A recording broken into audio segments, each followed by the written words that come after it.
त्यांना सांगत नाही, पण हे फार सुंदर वर्कशॉप इथे झाले आल्यावर तुम्हाला सगळ्या सोयी मिळाल्या. काही गैरसोयी माझ्या मते आम्ही फार काय कुठे गैरसोय होणार नाही ती सगळीच काढली. अशी कोणाला गैरसोय आढळली का काय?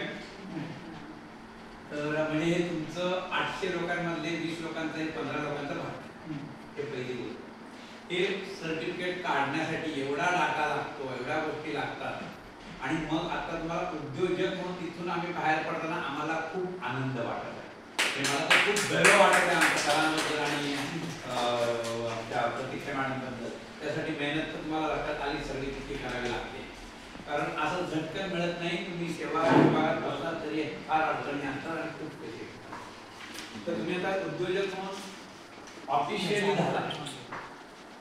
आता मी तुम्हाला मागे म्हटल्याप्रमाणे सरकारी स्कीम मिळेल नाही मिळेल, आपल्याला व्याज भरावं लागेल नाही मिळेल, वेगळ्या गोष्टी आहेत, दुय्यम गोष्टी आहेत.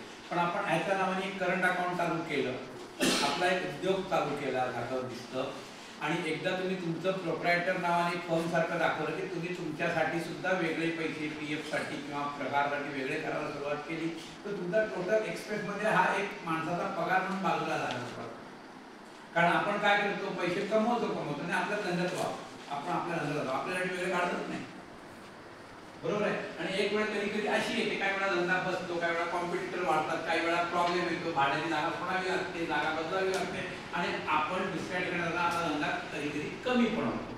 तशी वेगवेगळ्या अडचणी झाल्या. पण त्यावेळेला आपला पगार म्हणून आपण वेगळा काढला सुद्धा आपण बँकेला दाखवू शकतो, मला मला लॉस झाला अमुक कारण नाही, तेव्हा आपण अशी कर्ज मोठी उचलू शकतो. आता याच्यावरती उद्योजक झाल्यामुळे काही काळात छोटी बँक कॅपॅसिटी वगैरे तुम्हाला कर्ज देणार नाही, पण तुम्ही बँकेत छोटी छोटी कर्ज सुरुवात करा.